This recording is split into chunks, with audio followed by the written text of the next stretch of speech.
നമസ്കാരം, കൊട്ടാരക്കര മീഡിയയിലേക്ക് സ്വാഗതം. ഹൃദയ ശസ്ത്രക്രിയ വിദഗ്ധൻ ഡോക്ടർ KM ചെറിയാൻ അന്തരിച്ചു.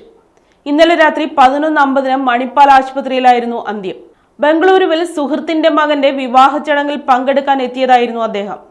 രാജ്യത്തെ ആദ്യത്തെ കൊറോണറി ആർട്ടറി ബൈപ്പാസ് ശസ്ത്രക്രിയ നടത്തിയ ഡോക്ടറാണ് ചെറിയാൻ. ആദ്യത്തെ പീഡിയാട്രിക് ട്രാൻസ്പ്ലാന്റ്, ആദ്യത്തെ DMR എന്നിവ നടത്തിയതും അദ്ദേഹമാണ്. 1990 മുതൽ 93 വരെ രാഷ്ട്രപതിയുടെ ഓണററി സർജനായിരുന്ന അദ്ദേഹത്തെ രാജ്യം 1991 പത്മശ്രീ നൽകി ആദരിച്ചിട്ടുണ്ട്. ഡോക്ടർ KM ചെറിയാൻ വെല്ലൂരിലെ ക്രിസ്ത്യൻ മെഡിക്കൽ കോളേജ് ഹോസ്പിറ്റലിൽ സർജറിയിൽ ലെക്ചറായാണ് ഔദ്യോഗിക ജീവിതം ആരംഭിച്ചത്. 1975 അദ്ദേഹം ഇന്ത്യയിലെ ആദ്യത്തെ വിജയകരമായ കൊറോണറി ആർട്ടറി ബൈപ്പാസ് സർജറി നടത്തി.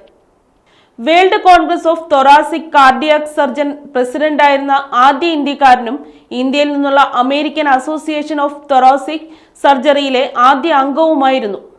Indian association of cardiac thoracic സർജന്റെ സെക്രട്ടറിയും പ്രസിഡന്റുമായിരുന്നു.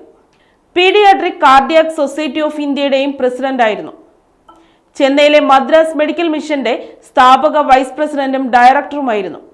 ലണ്ടനിലെ റോയൽ സൊസൈറ്റി ഓഫ് മെഡിസിൻ ഫെലോയും Malaysian association for thoracic and cardiovascular സർജറിയുടെ ഓണററി അംഗവുമായും അദ്ദേഹം സേവനമനുഷ്ഠിച്ചു.